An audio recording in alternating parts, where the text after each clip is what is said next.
Alcira, lo que teníamos pensado para el día de hoy gira en torno a la situación nuestra. Cuando digo nuestra, hablo de nuestra América Latina y de nuestra democracia en América Latina. ¿Cuál es hoy, a su entender, el presente?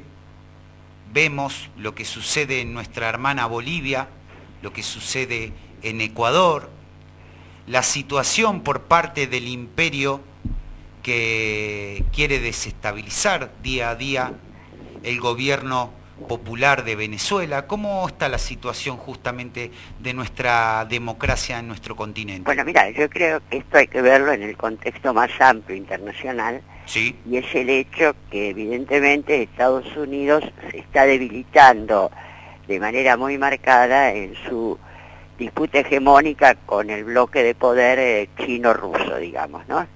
Y entonces, de alguna manera, si uno analiza, ha perdido o está perdiendo la carrera en términos tecnológicos. Por ejemplo, China está más avanzado en inteligencia artificial y en los llamados sistemas de quinta generación, y tiene un arma fundamental, que es el hecho de contar con el 90% de la producción de tierras raras.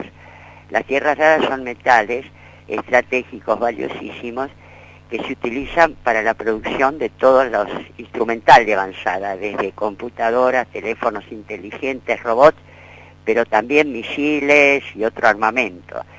Y el problema es que Estados Unidos importa en un 80% sus requerimientos de tierras raras desde China. Entonces, en esta guerra hay un punto débil muy significativo. Otro factor es el factor económico. Fíjate que estos cambios en la política que quiso hacer Trump, es que con la cuestión de la globalización neoliberal se terminó dando una situación por la cual Estados Unidos exporta a China por 150.000 millones de dólares, pero importa desde China por 550.000 millones. Y esto es una desventaja, te imaginas, esto afecta a la balanza comercial, la balanza de pagos, etcétera. Otro factor que es evidente retroceso es que prácticamente Estados Unidos ha fracasado en todas las guerras del eje del mal que envió desde principios del siglo XXI, ¿no? claro. Fíjate, se tiene que retirar de Afganistán y Pakistán después de 18 años que prácticamente quedaron encerrados en la capital y no podían salir de ahí. Se considera que es una derrota equivalente a la de Vietnam. En Irak, la famosa existencia de material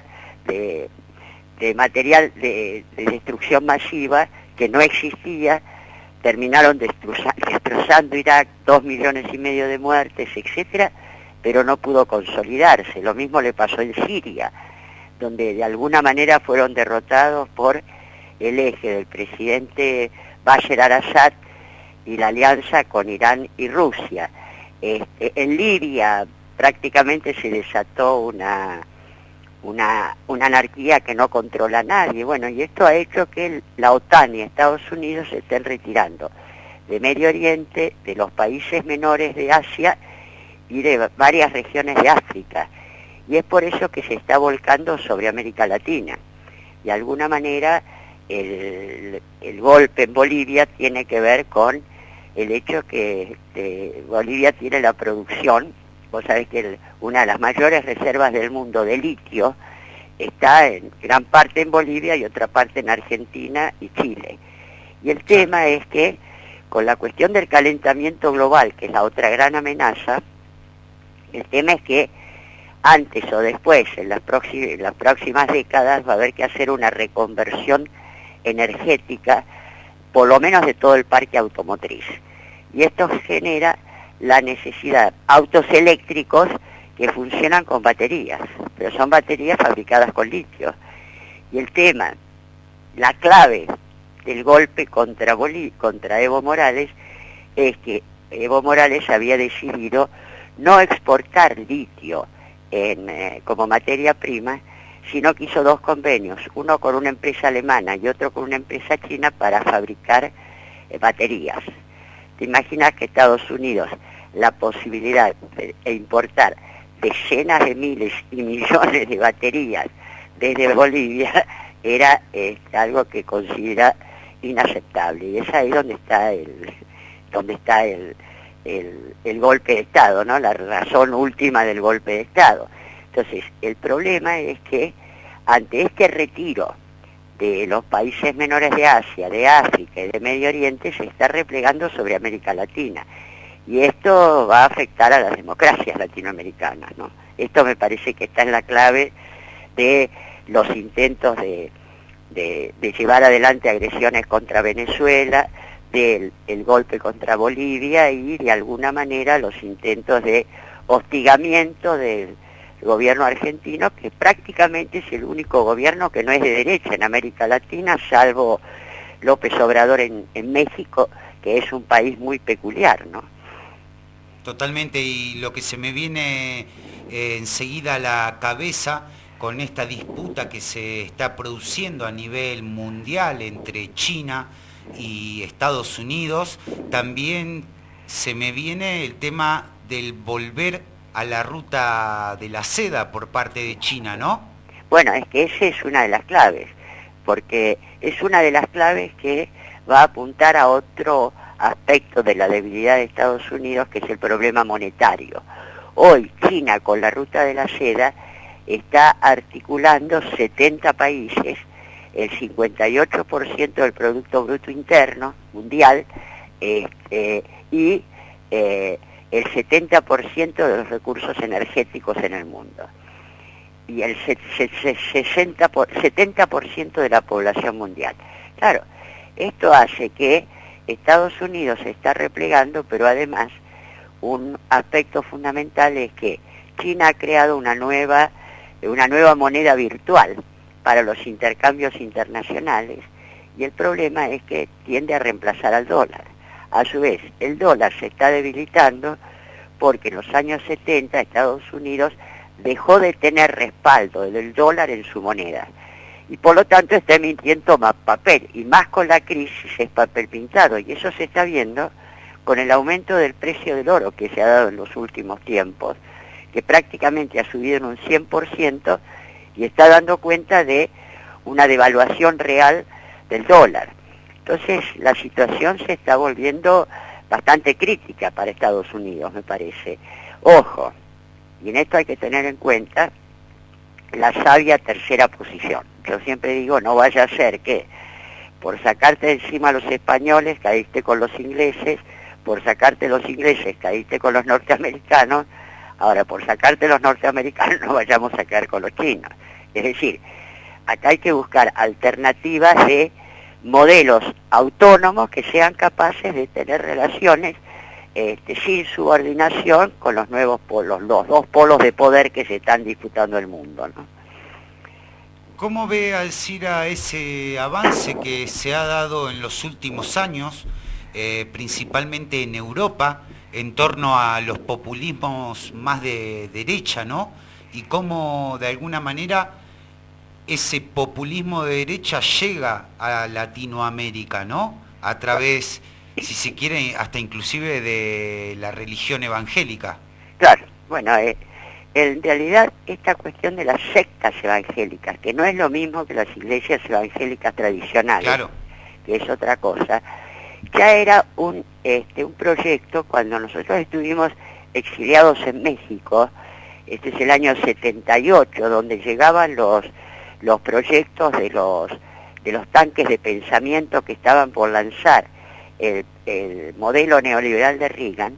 Planteaban que Estados Unidos no iba a tener la hegemonía sobre América Latina si no lograba desarticular los lazos de la religiosidad popular, entendiendo la religiosidad popular desde las creencias tradicionales indígenas, el Umbanda, etcétera, hasta la teología de la liberación, cuya característica era un fuerte sentido comunitario en todas ellas, de acciones colectivas, de valores de cooperación, solidaridad, etcétera. Había que desarticular esto e imponer e ir impulsando una religiosidad fuertemente individualista, donde la salvación es individual, según la voluntad supuestamente del Señor, que a su vez se siente ofendido si la persona actúa en acciones colectivas para cambiar su situación. Y esto llama a una inmovilización de la organización social, salvo aquellos espacios en los cuales están liderados por determinados pastores. El tema es que vos sabés que a mí me pasó que hace como ya 6, 7 años dirigí una tesis de una alumna en sociología que estudiaba el movimiento campesino en Pozo Azul en Misiones, que es un pueblito chiquitito, donde los campesinos cooptados por estas sectas no intervenían en el movimiento campesino, es decir, no estaban dispuestos a acciones colectivas. Pero después me contaron compañeros de México que los grupos indígenas cooptados por las sectas en la selva lacandona no participan del movimiento zapatista. Es decir, la idea es, a través de este tipo de religiosidad individualista, reproducir la cultura individualista de los Estados Unidos y romper esta tradición histórica de la religiosidad popular latinoamericana con estos valores muy fuertes de sentimientos comunitarios, etcétera. No estoy hablando de todos los movimientos evangélicos, estoy hablando de determinadas sectas que muy claramente van en función de esto y alimentan movimientos de derecha, ¿no? Alcira, muchísimas gracias por su tiempo. En este momento le voy a hacer la última pregunta que tiene que ver allí por aquellos 90 cuando se caía el muro de Berlín. Alguien supo acuñar la frase de el fin de la historia. Hoy se puede llegar a pensar en acuñar esta palabra para decir el fin del neoliberalismo. Mira, yo creo que muy fuertemente sí, porque de alguna manera lo que hizo la pandemia fue detonar y agudizar una crisis que ya se estaba dando en el neoliberalismo, tanto en los países centrales como en los países periféricos en Occidente. Ya había crisis en Inglaterra con el Brexit, en Francia, fíjate, ¿no? Chalecos amarillos, etcétera, etcétera. En Alemania, que creció la pobreza y está dando lugar a este crecimiento de los movimientos neonazis, no como insulto político, sino como definición ideológica. Lo mismo el crecimiento en Italia de los neofascistas. El mismo Trump tuvo que volverse hacia el proteccionismo como consecuencia, te decía, de esta disparidad que se ha dado. Y en América Latina ya tenía crisis antes de la pandemia, en Bolivia, en Perú, en Ecuador, en Chile y en Argentina. Hay que ver lo que eran las movilizaciones en Chile en contra del modelo neoliberal que se proponía como el gran ejemplo a seguir por toda América Latina, ¿no? Entonces, el tema es que yo creo que hay una crisis muy profunda y acá se están delineando dos alternativas, ¿no? Por una parte, esto que vos decías, un intento de gran alianza de las derechas, los republicanos norteamericanos, las derechas y las ultraderechas europeas, y los intentos de consolidar las derechas en América Latina. Acá estuvo Steve Bannon, que es uno de los ideólogos y ejecutores de manipulación de conciencias, etcétera, etcétera, y esa me parece que es una estrategia para América Latina. Y por otro lado se están dando como ciertas confluencias, digamos, de movimientos sociales, políticos, etcétera, en lo que llaman este Green New Deal, que es reivindicar nuevos modelos político-económicos similares a lo que fue el New Deal, o sea, esta participación del Estado en la economía y en la garantía del bienestar social, aumento de los salarios reales, etcétera, como una forma de redistribución de la riqueza en gran escala y, sobre todo, modelos de sociedad que sean capaces de dar una respuesta superadora a las amenazas del calentamiento global, de ahí el green, digamos, ¿no? Y esta es una invitación que se está dando una confluencia ideológico, política, etcétera, precisamente ante el peligro de un intento de las derechas de tratar de imponer el neoliberalismo, pero ahora sobre bases de modelos autoritarios, porque es inviable realmente para consolidarse como tales. tienen que eliminar población indeseable, que fue la alternativa de Hitler, ¿no? En su momento, Totalmente. genocidio de población indeseable. Lo que pasa es que para los neoliberales, la población indeseable en el mundo son 4.500 millones de personas. Para que no te des una idea, es toda la población de América, desde Canadá hasta Tierra del Fuego, multiplicado por 3. Esos son 4.500 millones de personas. Te das cuenta que requeriría una especie de gran holocausto en gran escala, una cosa fantasmagórica, que mejor ni imaginarla, ¿no? Pero esas son las opciones civilizatorias que se están dando en estos momentos. Alcira, ha sido como siempre un placer tenerla en el aire de AM 1440, la radio cooperativa de Mar de Ajó. Muchísimas gracias por su participación en nuestro programa. No, por favor, ha sido un gusto, un abrazo grande a todos los amigos y amigas de Mar de Ajó. Hasta luego. Hasta luego, abrazo enorme, chau, chau. Adiós.